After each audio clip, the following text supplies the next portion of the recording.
সফল চাচার ফাইস্তায় আমি আমার জীবন ধন্য। দোয়া করবেন সবাই আমার কলিজাটার জন্য।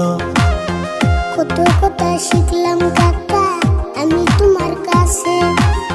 তোমার মতো বাঁচতে বলো কার কপালে আছে। সবার ভালোবাসা মোদের সফলতার মূল। আমি জিমেল রাশিদুল।